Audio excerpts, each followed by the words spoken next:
Warning: today's video may cause rage, confusion, and uncontrollable yelling at your screen. Here are the top 10 NFL quarterbacks this upcoming season, according to a sports fan whose only skill is yelling at his TV.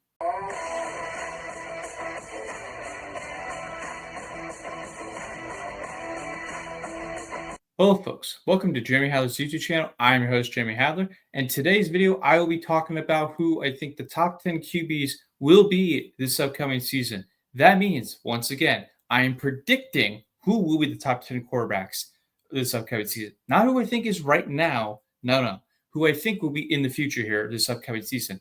So just want to make that clear, just to get that out of the way. Just make it clear so you heard it. So you're not looking, you're skipping right now and go all the end and going like, why is this guy number one on the list? Or why is this guy higher than this guy? I'm predicting, not right now, predicting here. Make that word carefully, predicting. And I will start from honorable mention. I'm going to do 2 for the fun of it, and then go from 10, 9, 8, 7, 6, 5, 4, 3, 2, 1, like the Sixers. But before I start, a word from our first official sponsor here on the Jeremy Hadler YouTube channel for today's video. Let it roll here. Hello, Jeremy Hadler viewers. My name is Zach. It's an honor to be a sponsor of the channel. I'm the founder of BSC Cards on Instagram at BSC Cards. I am an avid sports card collector and also seller of definitely all things Browns. You'll see a lot of Browns cards if you follow the page, but also just specializing in rare, unique football cards. Speaking of rare, unique football cards, if you are local to the Eastern Pennsylvania area, I'll be set up Saturday, June 21st at the Berks County Card Show in Birdsboro, Pennsylvania at Blackjack's, table 17. Come see me. We'll have rare, unique pieces for sale. Edgerrin James, Terrell Davis, Thurman Thomas, Chris Johnson, all autographed. What a card. Reminds me of GOAT Series. We'll have Philly legend cards, Nick Foles, 1 of 1, only card in the world. Follow the page. Hope to see you there, and looking forward to being here more on the channel. Peace. Thank you, Zach, for that great commercial. Appreciate it. So, guys, make sure to go check that out. I'll leave the link to where you can go find this stuff here. If you want to go visit his table, it'll be in the description. Definitely check out if you're into sports cards. Definitely go check it out. But let's get into this list here. First honorable mention off the board here for me out of 2 to make it fun is I got Brock Purdy here. Yes, Brock Purdy. Man who nobody knew about and actually started doing well. Now, is he a top 10 great quarterback? No, he's not that in my opinion. He's a solid system QB. And the reason I put him here is he's not a top 10 to me. But what he has done in that system, what his responsibility has been as the quarterback for 49ers, he's done a pretty good job out of that. To give you stats about him, he was 300 for 455 completions, 65.9 completion percentage, 3,864 passing yards, 20 passing TDs, 12 interceptions, 96.1 pass rate, and a 67.9 QBR. I don't think he's elite. I just don't think he's like the great quarterbacks you have to watch out for. What he's given of his assignment to do, I think he does a phenomenal job with that. So that's why I'm going to put him here as my honorable mention. I think he has to get appreciation here, even though I don't think he's like the greatest in our league, but he gets the job done. My second honorable mention, I'm going to go with a guy to keep in the NFC West, is Mr. Matthew Stafford, who completed 340 out of 517 passes, had 65.8 completion percentage, 3,762 passing yards, 20 passing TDs, 8 interceptions, 93.7 pass rate, and a 64.7 QBR, ladies and gentlemen. He's got weapons. He lost Cooper Kupp, but he got Davante Adams to replace that. The big thing to me, he's getting old. I think there is appreciation what he has done with the Rams. He's done very good in that system. He's won a Super Bowl with them before. I don't think he's the best out of the best compared to the rest of his quarterbacks. I just don't see it with these guys coming up here. But I think he's been solid, so I have to give a solid appreciation to him for what he's done in his career so far, and especially the Rams and what he's done the past couple seasons, especially the last 2 years with them. I think that has to get appreciated here, so I'm going to put him as an honorable mention here. Now we get to the real list here, ladies and gentlemen. Number 10. Bang! Justin Herbert. We're going Justin Herbert here. You had 332 out of 504 completions, a 65.9 completion percentage, 3,870 passing yards, 23 passing TDs, 3 interceptions. Pretty good touchdown interception ratio on that. 101.7 passer rating, a 64.8 QBR. Now, he doesn't have weapons except Vlad McConkey. We can give him that. But What stands out to me about Justin Herbert is his clutchness. That concerns me a little bit because he's never won a playoff game. Now, that wasn't entirely his fault some of the times, but he could do a lot better. I think with him, it's just trying to lead the team. I mean, I know you're not giving that many weapons. Games on the line, I don't trust him in a situation to get me the game-winning field goal or get me the game-winning touchdown. I don't trust in that scenario. So I need to see more clutchness from him. I just need to see it. But I think given his stats and where I think his trajectory is as the quarterback for the Chargers, I think he'll still be a great quarterback for them, but just not elite. Number 9 here, ladies and gentlemen. Boom. We're going to take Baker Mayfield here. This guy loves baking goodies here. To give you his goodies here, he threw 407 out of 570 passing attempts with a 71.4 completion percentage, 4,500 passing yards. Sheesh. 41 passing TDs. Sheesh. 16 interceptions, 106.8 pass rating, and a 61.6 QBR. Best season out of Baker Mayfield's entire career. You look at what's happened in his career where nobody wanted him, and now people want him. Now people are giving the respect that he deserves, and the credit is due here for him. Fortunately, the Browns didn't keep him. He led them to the one playoff victory there. Didn't do well with the Panthers, didn't do well with the Rams. Now he's the Tampa Bay Buccaneers and found his home. So credit is due here, especially with given his receivers he's got and his weapons and his offense line. They're pretty good. Even when he had Chris Godwin out for half the year last year, still pretty good out of that. He still did pretty good. I would like to see him take a step further because looking at his statistics and looking at his history, I don't think he's going to take a step further from giving these stats of like take it to the next level of like way bigger stats. If he's able to do that, Baker has a shot to be the best NFC quarterback and actually have a shot at the top 5 if he can do a playoff run. Now, if he wins a Super Bowl, that just might make a difference there. But definitely appreciate him to get a credit here. He has to. So put him number 9 on the list. Number 8, boom shakalaka, is Jared Goff, a man who I hate that just plays for the Lions. He just has to beat my team every single year. I will get you this year, Jared Goff. I will get revenge. I will have my revenge for my Packers. Maybe. Probably not, but maybe. Jared Goff had attempted 390 out of 539 passes, who had a 72.4 completion percentage, 4,629 passing yards, 37 passing TDs, 12 interceptions, 111.8 pass rating, 68.4 QBR. He's a good pocket passer. Now, he didn't have a great last playoff game against the Commanders. We all know what happened. That was Goff's one of the worst games in his career. 3 interceptions. Thank you, Jared Goff, for that. I appreciate it when you make the Lions lose the playoffs. But he has done a fantastic job with the Lions. Now, as many NFL fans portray him as the most boring guy to watch, he still gets the job done. He's a great system guy like Brock Purdy is, but Jared Goff has proven to do a lot better and has lasted longer, and I think he will be solid. But the question is going to come with losing his offensive coordinator, Ben Johnson, who's now the head coach of the Bears. We will see how much of Jared Goff will take an effect there, if it's going to go way down or way high. Time will tell on that, and that's why I'm going to put him here as number 8, because I think he just barely squeaks out the rest of these guys here, but you got to give appreciation here to him. Number 7, Shabang, Jalen Hurts, number 7 here. Now, this is not because of the touch push voting. No. Why am I putting him here, even though he just won the Super Bowl and he was the Super Bowl MVP? Well, this guy had a great cast and great cast all around him with the coaches and the players. You got the best running back in the NFL, in my opinion, Saquon Barkley. You got the good receivers. You got the good tight end. You got the best offensive line in the league. And to give you stats here, guys, 248 out of 361 completions attempted, which had a 68.7 completion percentage, 2,903 passing yards. Get the heck out of here. 18 passing TDs, 5 interceptions. Pretty good. 103.7 pass rating, 65.6 QBR. Now, Jeremy, what about his total touchdowns? I'm glad you asked that. Well, as most Eagle fans, and I've seen so many in the NFL, will try to use his total TDs. I don't think that's the case here for me, because when you look at his rushing TDs, which were 14 to be specific to you, 11 of those were tush pushes. Those do not impress me a lot because you have a great offensive line and almost anybody can do it. But the Eagles do a fantastic job. You see with Josh Allen.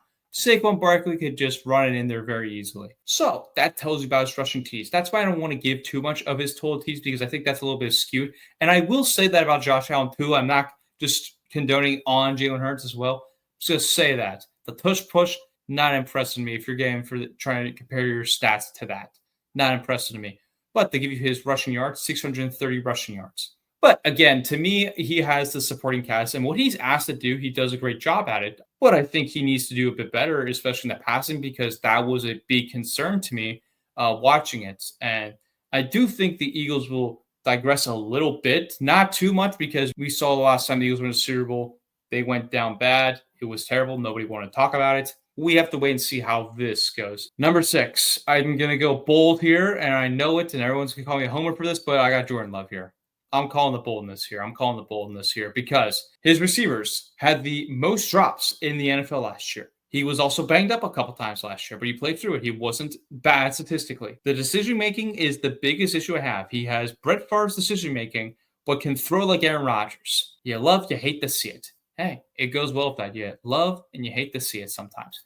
But to give you stats about Jordan Love, he had 268 out of 425 passes attempted, 63.1 completion percentage, 3,389 passing yards, 25 passing TDs, 11 interceptions, 96.7 passer rating, 69.3 QBR. Again, he didn't have that bad statistically, like that everyone says like he had a really bad down year. It wasn't completely bad. It was solid numbers, but it wasn't like, whoa, fantastic. It was still solid numbers there. I think Jordan, the biggest thing with him is decision-making. Now, that's the interceptions were an issue. It was issue early in the year, but he has the same amount of interceptions as he did year one starting for the Packers, 11. That is not bad. You like to see that go down further. But I think the biggest thing when you're making decision-making here, Jordan Love, is you got to know when it's time to throw the ball away, when there's just a play is not good, or when to run, because this is a big thing with Jordan Love. I would like to see him run a little bit more, and this is a big thing I said about Lamar Jackson with his passing. Just run sometimes. Just run. Don't have to be so heavy on it, but just run sometimes. That's the big thing I'm looking for in Jordan Love. I do think he has a good season. I think he's going to have an elite season. I think that's going to happen, especially with the wide receiver competition room that is happening in the Packers wide receiver room. And he's got great tight ends. So I'm going to give Jordan Love here number 6. Number 5. This guy, I mean, he got this, he got that, and that is Jayden Daniels. Jayden Daniels, number 5 here for me. I was impressed, and I called it last year. I said he was the best quarterback from that draft. So I'm writing year 1, but we have yet to see what happens here in the next couple of years, because we all know when we have the quarterback who has great season year 1, then there are so many times where the quarterback goes down to season 2, like CJ Stroud. Great year 1, year 2, way bad. I think Jayden Daniels will be very good if he can keep it going. If he can repeat what he did last year, he's going to be a phenomenal quarterback. He's going to be one of the best quarterbacks for years to come. To give you his stats here, folks, so quick. 331 out of 480 passes attempted, 69 completion percentage, 3,568 passing yards, 25 passing TDs, 9 interceptions, 100.1 passer rating, 70.6 QBR. He would run a lot was the big thing. He was like being Lamar Jackson early in his years. But the big thing that I have to see from Jayden Daniels is his passing. He has to pass a bit better here because a lot of times he's chucking the ball down the field. Not bad. It wasn't bad completely. We saw with the Hail Mary against the Bears, but that was complete luck. So I think with Jayden Daniels, I just have to see him repeat again. Can he do it, and can he improve that passing? If he can do those two, he's definitely going to be a great quarterback for years to come. Number 4 here. I'm going to put him here just because I don't know if he can keep it going or his career could end short, honestly, folks. And that is Joe Burrow. Yes, Joe Burrow, who had 460 out of 652 passes attempted. Most on this list, guys. 652 passes attempted. Well, why do you pass that so much? Well, he didn't have a good run game. His offensive line still stinks. They didn't have Joe Mixon because he went to the Texans. And the Bengals defense sucked. It was bad.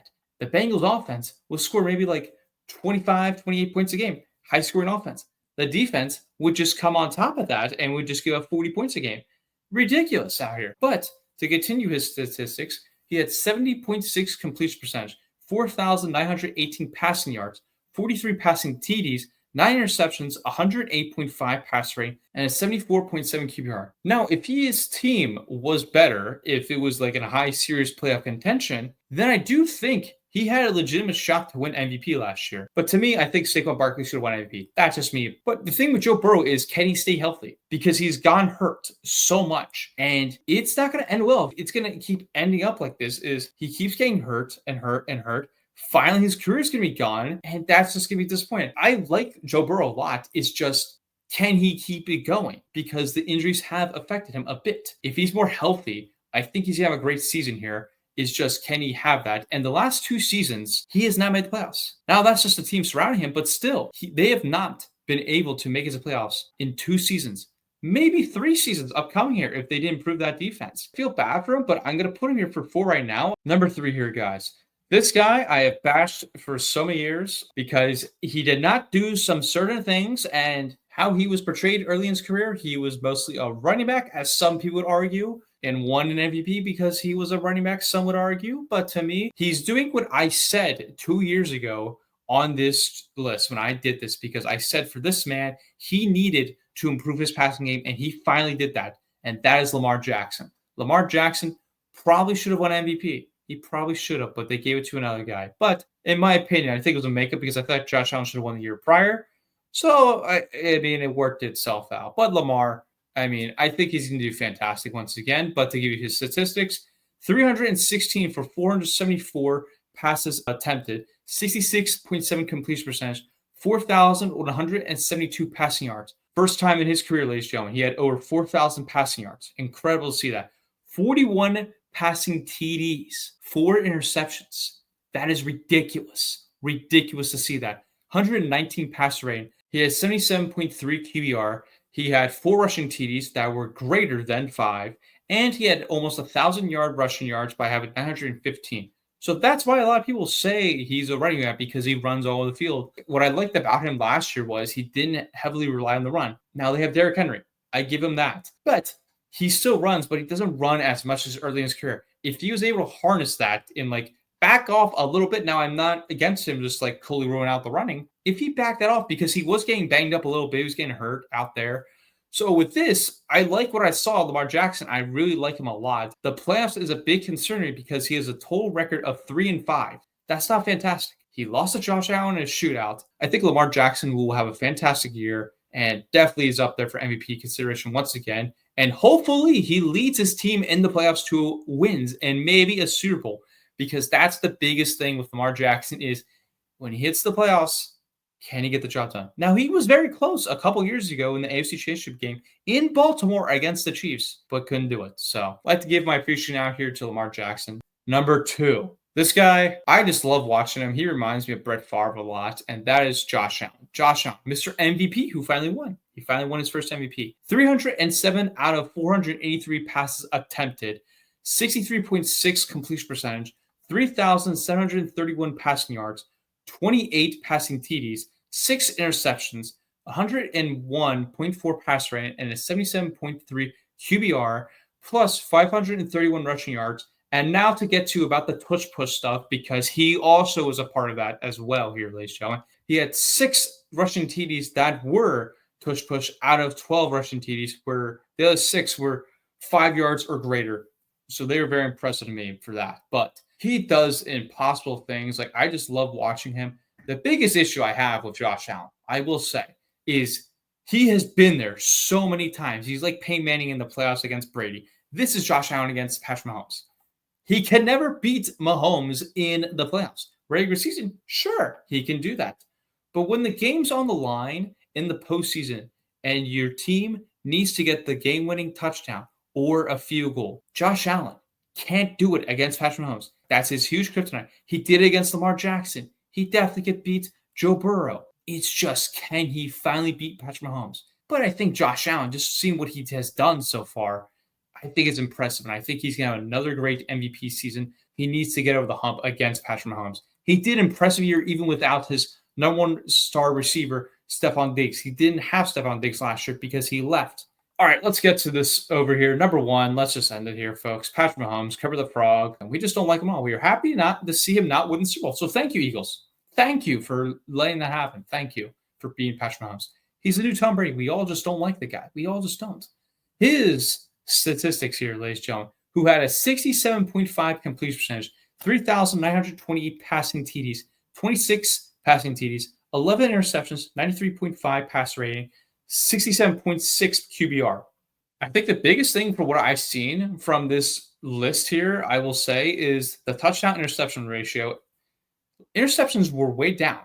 As I'm looking at this list, a lot of them were like low 10s, 11 the most, like not that many. It was like a bit low. The touchdowns were significantly high. So like it was finally a good time to see a touchdown interception ratio very high for once. Patrick Mahomes, he's got the weapons. You got Travis Kelce, you got Worthy, you got Brown, you got every single receiver. You got the running backs. Like you got it all, dude. You literally just got it all. Now he gets help from the rest. We all know that. He just has to wink, wink at them to get them to do a flag if it's like a flop, because that's the biggest thing I get so annoyed about these quarterbacks is the flopping. Enough is enough. I can't stand it with them. That is the debacle of annoyance to me. So gonna give it to Patrick Mahomes number one because he's chasing Brady right now with his rings. He's done it. He's been the best quarterback. He's one of the most talented quarterbacks of all time. He is hungry now for another championship, even though he's got plenty. He's got plenty of championships. But hey, he wants to get up to Brady. He wants to conquer that. And he might be the greatest quarterback of all time when it's said and done of his career. But that'll do here for today's video. I appreciate everyone tuning in. Love to hear the thoughts. I love to hear it because this is the fun time. I always enjoy seeing what you guys think in the comments. Leave your thoughts in the chats. I love to hear it. I know there's going to be some debate of who I listed a bit off or who should be way higher or who should be way lower or who should have been on this list. Let me know in the chat. I would love to hear it, folks. Love to hear it. But that'll do it here. Once again, here in the studio. Love to see it. But have a great day, everybody. And as always, go Pack Go.